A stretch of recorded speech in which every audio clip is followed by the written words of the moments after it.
본문 말씀을 통해서 영적 고요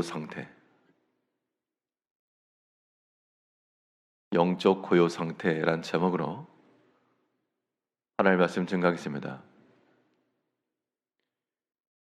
사람의 마음이 불안과 염려 가운데서 흥분되는 경우가 있고,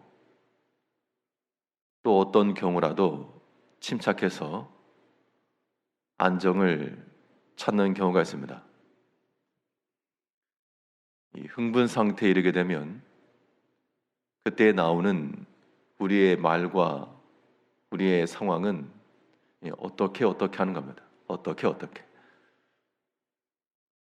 염려와 불안이 급습을 해서 내가 어떻게 감당할 수 없을 때, 내 능력이 안 되니까 이거 어떻게 해야 되나, 불안할수록 점점 어떻게 이런 말이 나오게 돼 있고,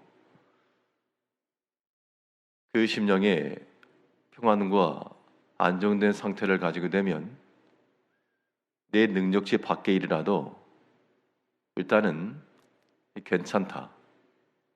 괜찮다라고 하는 위로의 스스로의 말이 나올 수가 있는 겁니다. 염려와 불안이라고 하는 것이 실제에서 내가 감당치 못할 만한 그런 일이 있을 때 우리가 어떤 상황, 어떻게 이것을 대응해서 우리의 마음을 안정되고 고요한 상태로 만들 것인가? 이건 뭐 이론상으로가 아니라 실제로 우리의 심령의 평안과 안정됨과 고요한 상태에 이르러야 되겠는데, 이러한 변화를 야기하기 위해서 우리가 취할 만한 자세는 무엇인가? 오늘 본 말씀을 통해 살펴보게 되면 우리 마음이 영적 고요함에 이르게 되려면 하나님의 더 큰 능력을 믿어야 됩니다. 우리가 두려움에 빠지는 이유는 내 힘과 내 능력이 감당할 수 없기 때문에 두려워합니다.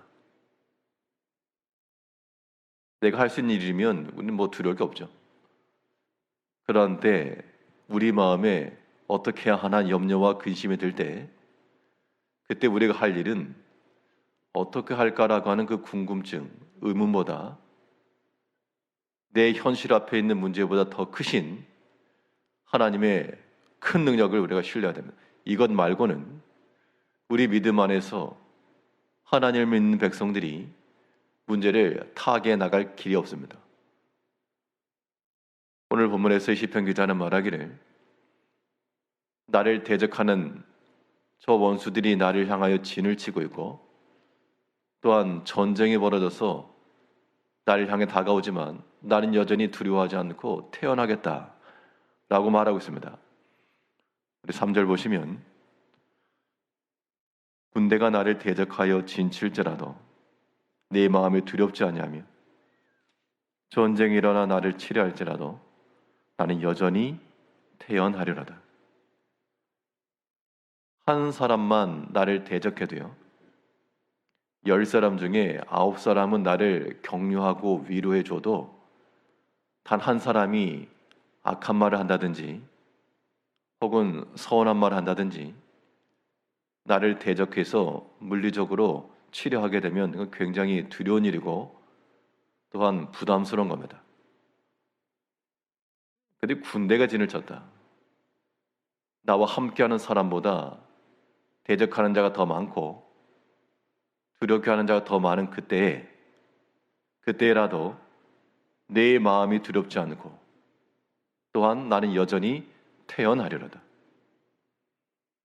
이건 아무 생각이 없어서가 아니라 부모의 손을 잡고 있는 어린아이의 상태입니다.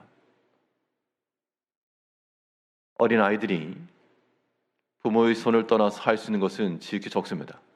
그런데 그 위험한 곳을 지나거나 어려움의 때를 나아갈 때라도 안전할 수 있는 것은 그 자기 자신보다 더 능력 있고 얼마든지 보호해줄 수 있는 이 보호자가 있기 때문에 그런 겁니다. 우리가 오늘날 이 땅을 살아가면서 성인들이 되어서 자기를 수로합니다.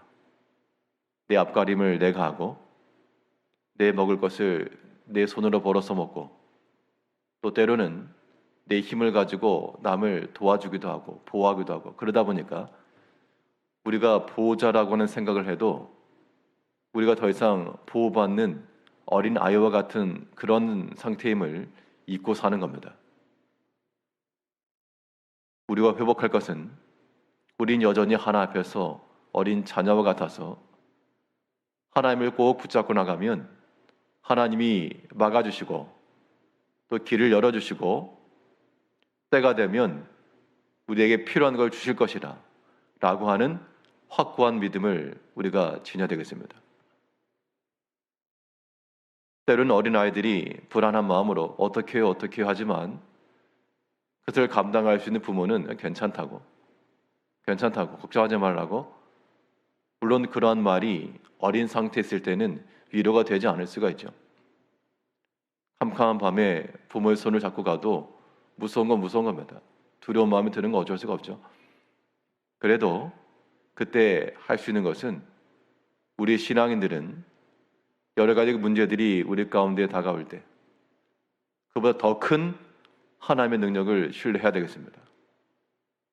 내가 해결할 수 없으니까 하나님께 맡기는 것이고 내가 감당할 수 없기 때문에 하나님 의지하는 겁니다. 그러라고 하나님께서 이러한 때를 주신 줄 알고 여러 가지 어려움과 염려와 근심이 될 때 우리 마음이 불안하고 어떻게 해야 하나 그런 마음이 심장이 뛰듯이 뛰어올 때 그때 우리는 더 큰 하나님의 능력을 믿어야 되겠습니다. 하나님의 능력을 믿긴 믿는데 이 문제라고 하는 것이 현실적 해결이 안 돼서 점점 내게 가까이 다가올 때가 있습니다. 그럴 때 어떻게 할 것인가? 그럴 때는 우리가 그 문제를 회피하고 하나님께로 더 가까이 나가야 되겠습니다. 군대가 나를 진을 친다. 아직 나를 향하여 도발하지 않았고 저 멀리서 지금 보이고 있는 상태인데 그때는 어떻게 좀 참겠는데 이제 그 군대가 일어나가지고 내게로 다가오고 있다. 한 발짝씩 점점 가까이 와서 내가 더 이상 물러날 곳이 없고 어떻게 할 도리가 없다. 그럴 때 내게 점점 가까이 다가오는 그런 큰 문제들 앞에서 우리는 또한 점점 가까이 하나님께로 나아가야 됩니다. 3절 다시 보시면 군대가 나를 대적하여 진칠지라도 내 마음이 두렵지 아니하며 전쟁이 일어나 나를 치려 할지라도 나는 여전히 태어나리로다. 군대가 대적하는 것과 전쟁이 벌어진 것은 조금 다른 것이고 문제가 더 확대된 겁니다. 더 커진 것이고 내가 하나님을 의지하는 마음으로 군대가 진을 쳐도 두려워하지 않고 있었는데 그럼 하나님이 좀 해결해 주셔야 되겠는데 우리의 믿음은 온데간데 없고 도리어 그 문제가 터져서 전쟁이 발생을 했고 나를 향하여 그 칼과 창끝이 목을 향해 겨누어질 때 그때는 더 큰 불안과 염려가 급습을 하는 때인데 그때에도 내 마음에 태어난다. 이것은 우리가 하나님께로 더 가까이 갈 때라야 가능합니다. 죽기 아니면 살기죠. 죽기 아니면 살기. 그러니까 하나님께 더 가까이 나가기 위해서는 어떻게 할 것인가? 하나님께 더 가까이 나간다라고 하는 것은 시간적으로 봤을 때 날마다도 부족할 것 같으면 매 시마다 시간마다도 부족할 것 같으면 분초마다 항상 하나 앞에 엎드리는 겁니다. 내가 어느 곳에 있든 내 마음에 두려울 때마다 내 마음의 힘이 뛸 때마다 그때마다 하나 앞에 엎드리는 겁니다. 하나님께 가까이 나가야죠. 그것 외에는 우리가 살 길이 없습니다. 점점 시간이 지나면 지날수록 우리가 무엇인가 할 수 있는 힘이 많으면 많다 생각해도 감당할 수 없는 그런 일들이 있을 때 하나님께 엎드려야 되겠습니다. 날마다, 시마다, 분초마다 내가 어느 곳에 있든 바로 그 자리가 기도하는 자리가 되고 내가 어느 자리에 있건 그 자리에 하나님을 생각하고 하나님을 바라고 하나님을 기대하는 그런 자리가 될 때 비록 밖에는 전쟁이 벌어지고 나를 해하려고 하는 일이 많을지라도 우리는 날마다 주 안에서 평안하며 내 영혼의 평안이 위로부터 주어지며 그런 것이 우리 영적인 고요한 상태를 만들어가는 겁니다. 세상의 문제들과 더불어 같이 두려워할 것 없고 같이 요동할 것 없습니다. 하나님의 더 큰 능력을 신뢰하시고 하나님께 더 가까이 더욱 날마다 더 분초마다 하나님 의지하는 마음으로 우리 마음의 날마다 평안과 고요한 심령을 가지고 하나님을 섬겨 나가시는 성도님들이 되시길 바라겠습니다. 기도하겠습니다.